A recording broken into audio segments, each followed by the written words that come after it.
Hey everybody, it is John C. Morley, serial entrepreneur here, and you know today is Science Fridays and How to Network with John, and we have another great experiment.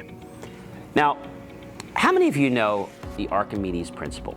Well, we're going to explain that and how that relates to people in just a moment. Let's take a look at this orange right here.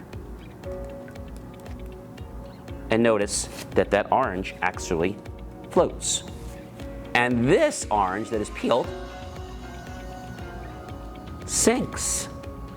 And then why is it that this floats,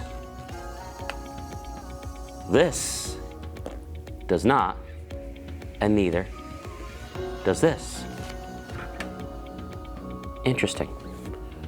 Well, to answer that question, we take our orange over here. I'm going to pop it in the water. Just fill this up with a little bit more water here. Okay.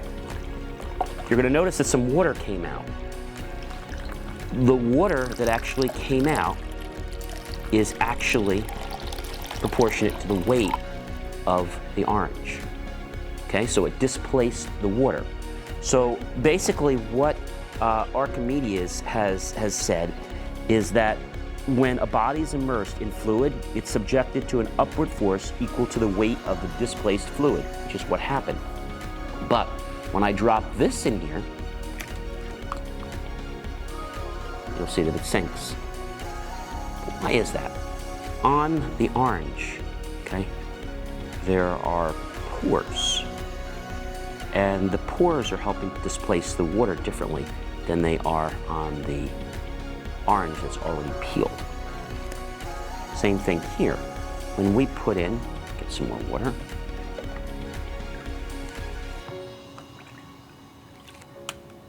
It just floats. So what can we learn from this? Well, we can learn from this that depending on the shape, okay, and how it displaces water, just like we did a few moments ago,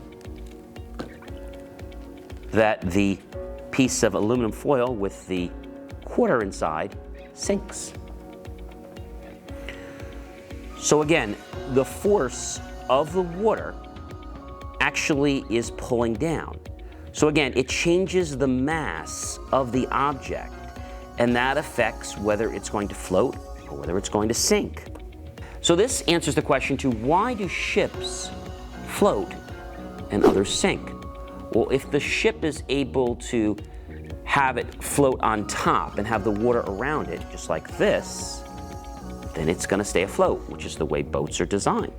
However, if it has a hole in it, then it would sink, similar to this water. People are very similar to the Archimedes Principle in that we displace things every single day. We don't actually use water, though, when we do it. We actually use the ecosystem of people. So how does that work?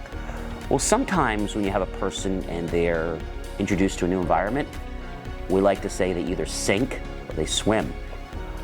But the proportionality to whether they sink and fail or to whether they float and are successful in that group has to do with their attitude and their behavior. So attitude and behavior is how we basically compare Archimedes' principle to real life. And when we think about water, we're talking about displacing it. So when we displace attitude a certain way, the person either is a person who's very genial and other people like them and they get along with them and they work well together. But if they're not, and they come in and their attitude is in the wrong place, such as in a negative place, then they're going to sink and they're going to fail and they're probably going to leave, which is exactly what happens to the quarter. I am John C. Morley, serial entrepreneur, and I thank you for watching another Science Fridays with John. And remember, if you have not had a chance to share this video, please go ahead and do that right now. Go ahead and click on that share button, like it. It's on YouTube. Be sure to click on that subscribe button over here, and also remember to smash that bell notification icon so that you are instantly notified when I post new content just like this.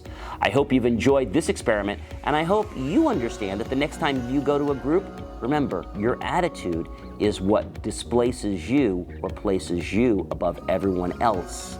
And I hope you've learned something very valuable. Join a group, be part of someone, or just coming into a new experience. Your attitude is going to make the difference to whether you succeed or whether you fail. I'll see you real soon in another video.